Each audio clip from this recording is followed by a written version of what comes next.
What if I told you that some students have to learn without enough books, without a library, and sometimes even without internet? Sound difficult, right?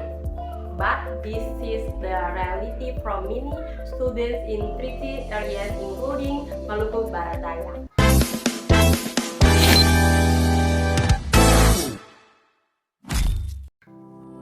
Hello everyone, welcome back to my podcast.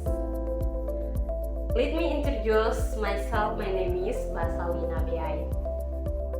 Today we are going to talk about something really important: how students in tricky areas develop their reading skill, the challenges they face, and what we can do to help. So let's get started. First of all, what exactly are tricky areas? Yeah, good question. So, tricky stand from country, autonomous, and disadvantaged areas. Basically, these are regions that are still limited in infrastructure, education access, and learning facilities. Okay, good. So, what kind of challenges do students face there, especially when it comes to reading? There are quite a few challenges. Actually, one big issue is the type of books and reading material. Some schools don't have proper libraries. Another problem is limited interaction like for transportation and unstable internet connection. Also, students don't always have a strong reading ability at home, and sometimes language can be barrier to pick up the new local language more often. That makes sense. So then why is reading such an important skill from them? Well, reading is basically the foundation of learning. If students can read well, they can understand the lesson better, they think more critically and learn new things independently. But if their reading skills are low, it affects almost everything they study.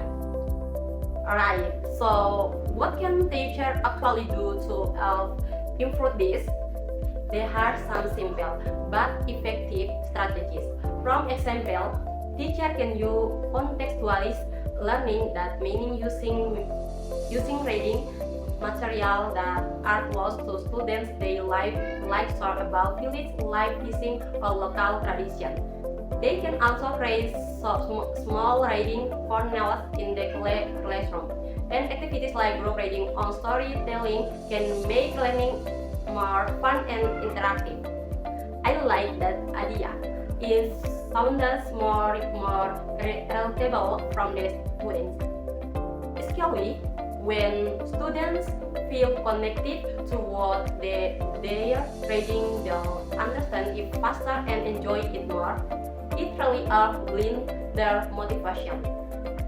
So, in this situation, teachers must play a big role, right? Absolutely, teachers are key. They need to be creative and flexible, especially with limited resources. Even simple methods can make a big difference if teachers are dedicated and supportive. That's really inspiring. So, from your experience, what kind of lessons or reflection can we learn? One important lesson is that good vision don't always require perfect facilities. With creativity and commitment, meaningful learning can still exist. Also, understanding student culture and background is very important in teaching. Yeah, that's true. So let's deal it. What are your hopes for the future? I really hope there will be better access to books, technology, and teacher training in tricky areas, and of course more attention from the government and society, so students can have the same opportunity as others. Alright, that was a really great discussion. Thank you so much for sharing And thank you guys for watching. If you found full, don't forget to like, comment, and subscribe. And see you in the next episode.